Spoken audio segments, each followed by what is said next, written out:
Welcome to ILTV's Israel Daily. I'm Aaron Porras, and coming up in today's newscast, upwards of 80% of Israelis are very happy with the new normalization deal with the United Arab Emirates. But can it really bring the Palestinians back to the negotiating table, as Prime Minister Netanyahu believes? Coronavirus czar Professor RONNIE Gamzu issues apologies and clarifications after offending half of the country. And a once-in-a-lifetime glimpse into regional life during the Islamic period is unearthed in southern Israel.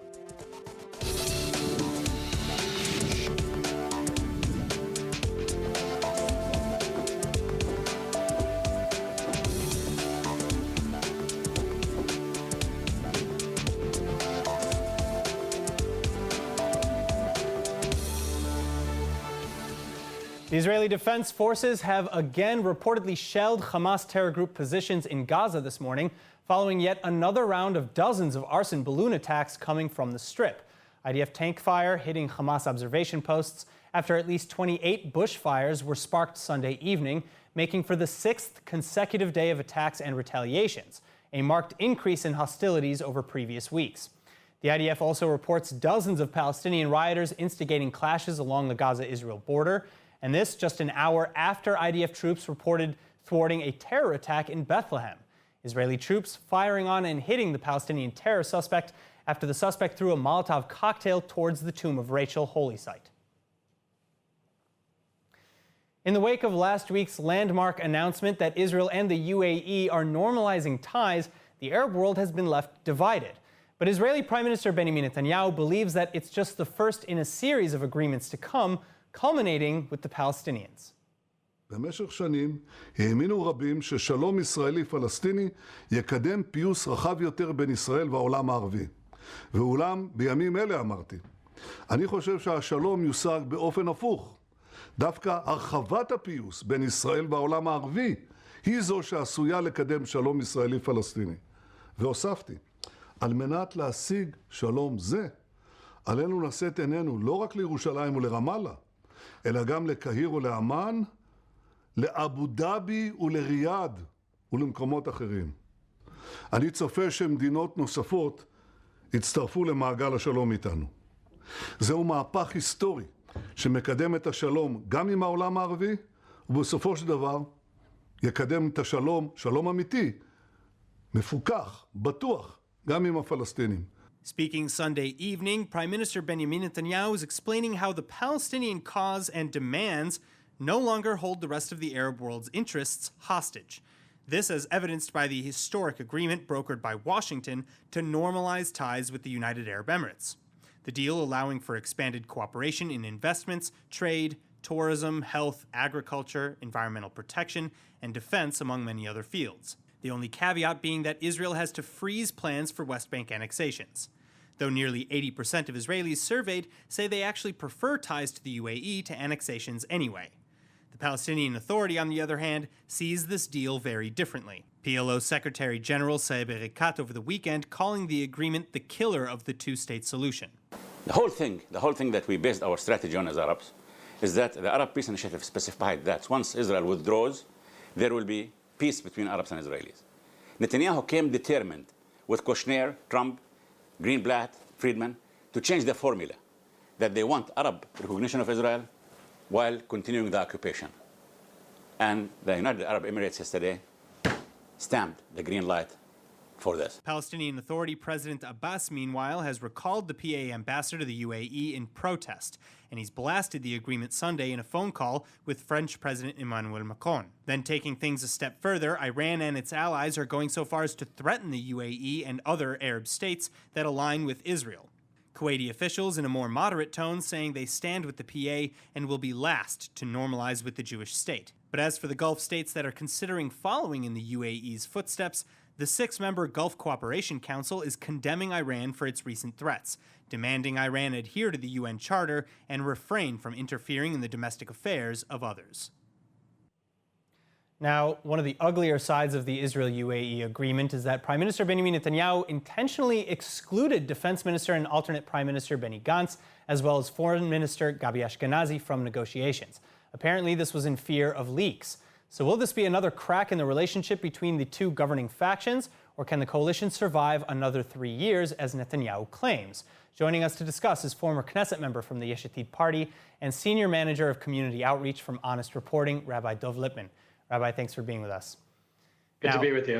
All right, now many of the ministers in the government, and especially blue and white members, are outraged at the way that Netanyahu went over their heads. Are there similar cases in Israeli history in which the prime minister chose to hold peace talks alone and in secret like this?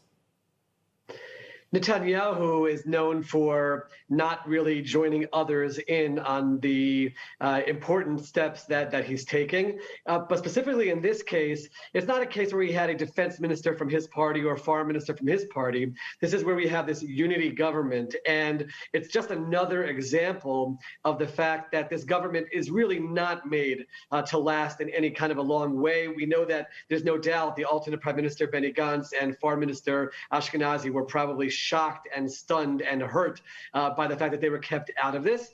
Now they're trying to make up for it. Ashkenazi certainly reached out to the foreign minister of the UAE. He today spoke with the foreign minister of Oman. But it's a clear indication of the dysfunction that's taking place within this current coalition. All right, now Netanyahu says that the government can last, but not if blue and white continues to act as a, quote, government within a government. What do you think Gantz's chances are to ascend to the prime minister's office before elections? I think everyone within the Knesset realizes that the chances are very small. Netanyahu was on radio yesterday saying the only reason this government is continuing is because of the coronavirus crisis. We know that they're going to be extending the budget probably till November, and then we'll see if they can pass it then. In all likelihood, assuming that Netanyahu sees that he's strong in the polls at that point, and if Israel's doing better in terms of coronavirus, we might see ourselves going to election at that point. I want to mention, Aaron, that Netanyahu hedged his bets with this deal with the UAE, and the polls are showing not only is Israel overwhelmingly supportive, but even in the right wing, over 60% are supportive, and we're expecting to see Netanyahu climb a bit in the polls as a result. So if he can build himself politically, get us through the coronavirus, and he sees himself stronger in November, that might be his exit, not allow a budget to pass and send us to elections then. All right, so, back to Gantz, again, this does not seem to be his first political loss, so to speak. So far, he's also failed to pass a two-year budget, and he couldn't support a law against gay conversion therapies without causing coalition uproar. What has Gantz achieved? Gantz and blue and white are a terrible place politically. They said that they joined the government and they went back on their promise not to sit with Netanyahu in order to confront the coronavirus crisis. We haven't seen a significant success in that realm. And as a result, politically, we're seeing him drop, and he's in single digits. And that's why he's not bolting the government over issues like not being in the know about the UAE agreement. And Netanyahu knows that Gantz is not going to leave the government because he wants to stay in this as long as possible because of where they are politically, but their base has certainly left them in strong numbers because they don't see that anything has come into fruition because of the fact that they joined this unity government. All right, Rabbi Lipman, thank you so much. Thank you. In other news, originally touted as a unifying force in Israel against coronavirus, the new COVID-19 response czar, Professor RONNIE Gamzu, is now making apologies for using supposedly hurtful language against Israeli minorities. אני מבקש להתנצל על האמירה שלי הבוקר בוויינט. לא הייתי צריך להשתמש במילה פיגוע. הכוונה שלי הייתה שנגיף הקורונה אכן יוצר סוג של פיגוע. בחברה הערבית, כמו כן ביתר החברות. כולם שהיה אצלהם התפרצויות דומות. הכל מכיוון שלא שמרו ולא שמרנו על כללי הריחוק, Israeli coronavirus response leader Professor RONNIE Gamzu is lowering his head to the Israeli public after offending the Arab and ultra-Orthodox minorities earlier Sunday. Gamzu likening recent upticks in COVID-19 infections in these populations to a mass terror attack on Israeli Ynet News. אני לא מרוצה מרמת התחלואה, אני רוצה שהיא תרד. אני רוצה שהיא תרד עוד, ואני רוצה יותר אחריות. גם של העולם החרדי, גם של העולם הערבי. כן, החברה הערבית עשתה לנו בשבועיים האחרונים, אחרי חג הקורבן, כמעט פיגוע של מאות חולים. אז אני לא מרוצה, אני ממש לא מרוצה ואני עדיין רוצה שזה ירד, אבל אני לא רוצה לקבל החלטות שעושות עוד יותר נזק במדינת ישראל. But walking back and explaining his analogy, Gamzu is now hoping to rebuild the trust that he endangered, repeating calls for cooperation against the pandemic. אני מאוד מבקש להדגיש כי בריאותכם עומדת לנגד עיניי. יחסי אל הציבור הערבי, הן לצוותים הרפואיים, הרופאים, האחיות והן לחברה כולה. הוא יחס של כבוד ושותפות. אני מאוד מבקש, תעזרו לי ביחד למגר את הנגיף. Taking a closer look, though, indeed the Haredi and Arab Israeli sectors have become and remain hotspots for the virus. Many in the Muslim population in Israel having just celebrated the Eid al-Adha holiday without adhering closely to group size, distancing, or mask-wearing restrictions. And among the more recent examples in the ultra-Orthodox community, a massive wedding in the Belz Hasidic community in which thousands attended in close quarters and with nearly no one wearing masks. Again, the event marking a massive violation of regulations, police fining some of the event's organizers and launching criminal investigations. The groom's grandfather and leader of the Belz Hasidic dynasty, Rabbi Yisachar Dov Rokeach, perhaps being punished enough, now being admitted to Hadassah Medical Center with coronavirus. Meanwhile, the government is revisiting regulations intended to thwart the spread of the disease. New infections in Israel rising by over another 1,000 overnight to 93,700 in total. Active cases nearing 24,000, 400 in serious condition, and the death toll reaching upwards of 700. That said, the IDF has reportedly been dragging its feet. Despite taking on new responsibilities in the fight against COVID-19, the Israeli Institute for Biological Research, overseen by the Defense Ministry, having yet to apply for a permit to begin human trials. And with growing socio and economic problems in mind, new directives are expanding freedoms in the public, also in spite of growing infection numbers. As of now, restaurants and public places, businesses, and houses of worship will be limited to 20 people indoors instead of 10, and 30 people outside instead of 20, as long as hygiene and distance measures are maintained. Staying on COVID-19, socioeconomic issues in Israel are still going from bad to worse. The second quarter financial reports showing that the worst GDP drop in 40 years. Plummeting by a massive 28% overall, Israel has officially entered into an economic recession. Nearly 80% of incomes in certain fields like travel, culture, and recreation being slashed. The Netanyahu government, in response, is laying out details of a new economic safety net. אנחנו מאשרים עכשיו בממשלה עוד 8.5 מיליארד שקל תקציבים להמרצת הכלכלה שלנו, ליצירת מקומות עבודה. אני יודע שיש עדיין מצוקה כלכלית גדולה, אנחנו פועלים סביב השעון להקל עליכם, אזרחי ישראל. The emergency funds being divided into programs like assistance for senior citizens, grants for businesses and professional training or employment incentives, ensuring food security for weakened families, and much, much more. Now, the school year is set to begin in a few weeks, but parents are worried, and not just because of coronavirus. Heinous and frightening reports of violence and abuse against children as young as toddlers in kindergartens and nurseries are making their way across the news cycle. So as a parent or guardian, what red flags should you be looking for? Psychologist Dr. Camila Folkash-Lavan joins us to discuss. Doctor, thank you so much for being with us as always. Kids cannot always tell us in so many words what they're feeling. They may not even be able to understand that they're being abused. So what kind of red flags should we be looking for? So it's important to understand that sometimes we don't see the flags, but if we do, some of them could be, for example, a child that's usually quiet and relaxed will maybe start crying easily and be very agitated, maybe throwing tantrums. It could be also the other way around, where someone that's a little bit more alive and running around and curious all of a sudden is very quiet, sitting in a corner, like not really wanting to talk. Sometimes bedwetting might resume. Just in general, like behavioral changes, agitation, things like that. Wow. All right. Now, I understand. How do you approach the subject with your kids without maybe frightening them or giving them ideas? I just wanted to add also, it's very important to look for physical, because sometimes the emotional signs we might not see, but physical signs we would see a lot of the times, like bruises, scratches, okay? As far as your question, it's very important that you have a good relationship with the child to begin with, because if you don't, then they're going to be scared to tell you anything.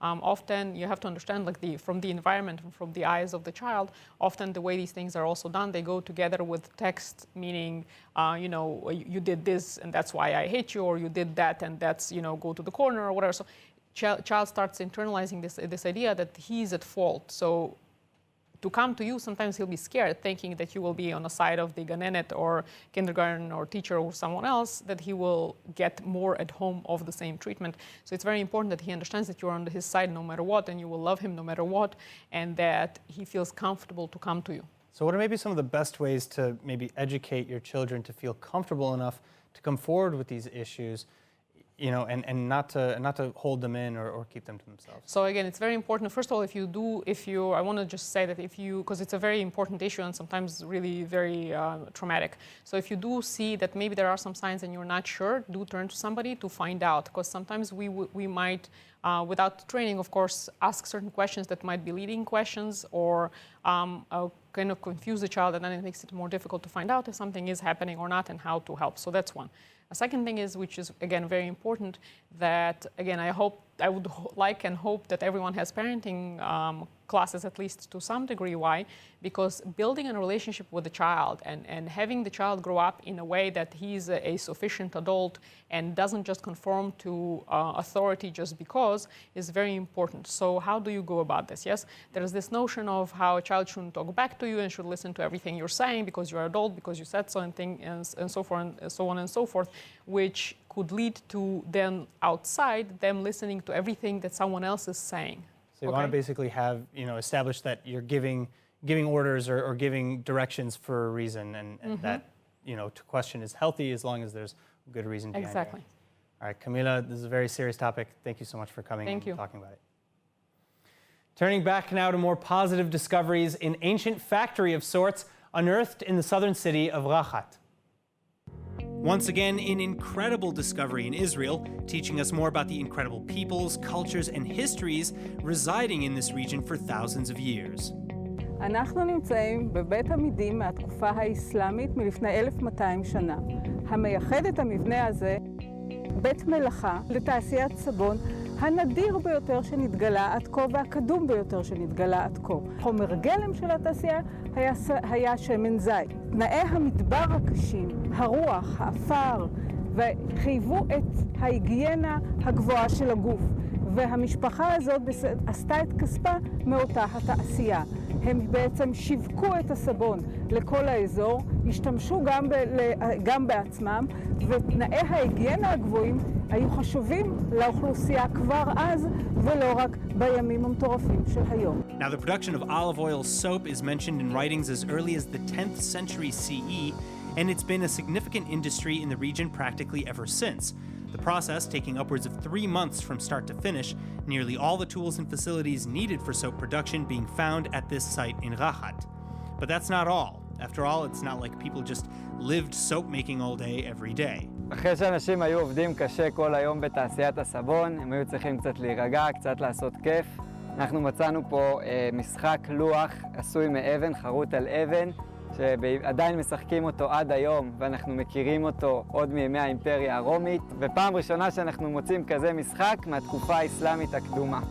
So as mentioned, the game, called the windmill, has been around since as early as the 2nd and 3rd century CE, or the Roman period. And another game called Hounds and Jackals, or 58 Holes, was found nearby. This game dating back even further to Egypt, around 2000 before the Common Era. But finally, as with many amazing archaeological finds in Israel, these ancient discoveries are being unearthed in the process of making way for a new modern development to come through. בהרחבה הדרומית של רהט יש לנו את החזון של העיר הגדולה שהיא 2040, 160,000 תושבים. לכן אנחנו דואגים שכמה שיותר פיתוח מהיר על מנת לאכלס את האנשים שיושבים פה בבוחנים, גם אין להם תשתיות, אין להם כלום. בשיתוף פעולה עם הרשות להתיישבות הבדואים, ופשוט מאוד העיר הזאת נבנתה, יש לה את השורשים האסלאמיים שלה ואנחנו גאים בשורשים האלה. Now, finally, one of the biggest opportunities with the Israel-UAE normalization deal is, of course, for Israelis and Emiratis to travel to and meet with one another's countries and cultures. אנחנו עובדים עכשיו על לאפשר טיסות ישירות מעל סעודיה בין תל אביב לדובאי ולאבו דאבי. זו טיסה קצרה מאוד של 3 שעות, בערך כמו טיסה לרומא, אבל זה ישנה את התעופה הישראלית ואת הכלכלה הישראלית. So what do Israelis have to look forwards to once they've landed in the UAE? International relations expert Dr. Yonatan Freeman joins us with the answer. Thanks for being with us. Shalom, good evening. All right, so how quickly should Israelis jump on the chance to vacation in Dubai or Abu Dhabi?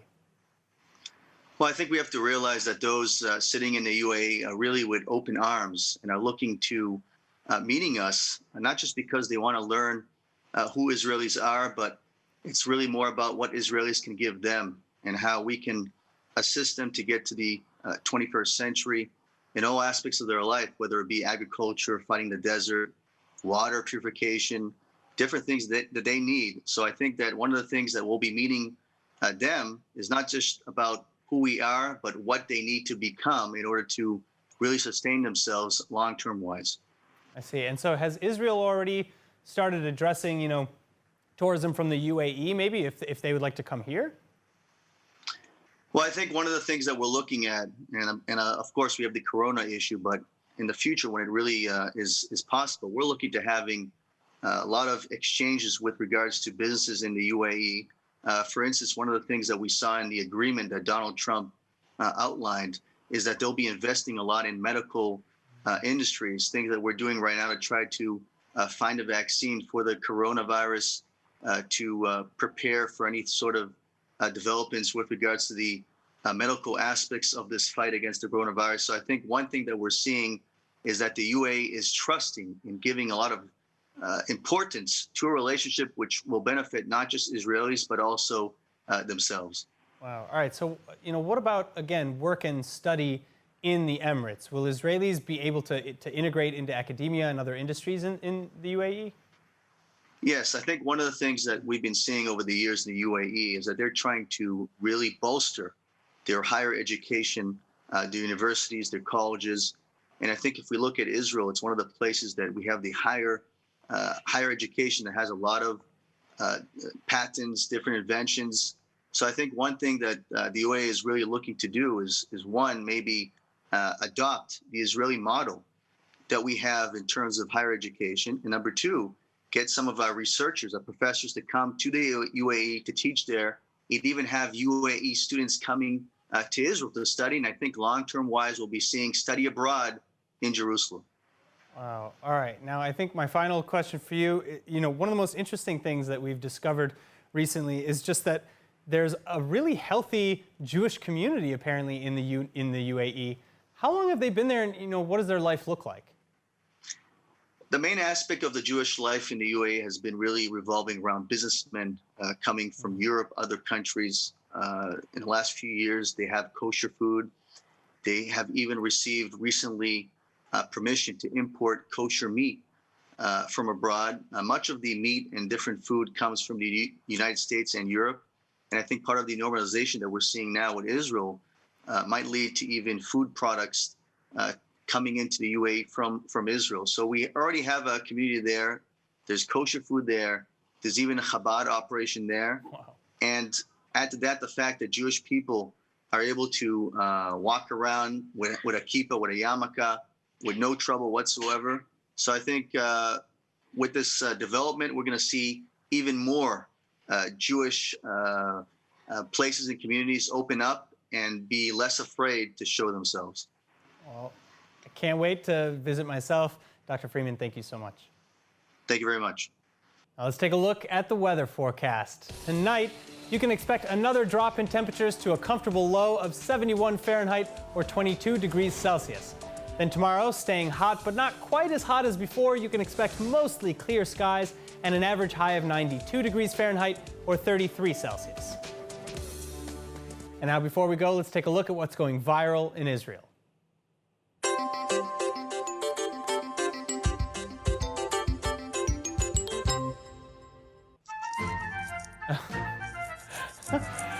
I love the ILTV team. It's always a dog or a cat or some other animal. But man, do I wish my dog would stay this still when I was brushing his teeth. He just tries to eat the brush. All All right, that is it for today's news. Today's exchange rate is 3.41 shekels to the American dollar. For more news from ILTV, please like ILTV on Facebook, follow us on Instagram, and subscribe to our YouTube and Roku TV pages. I'm Aaron Porras. Thank you so much for watching.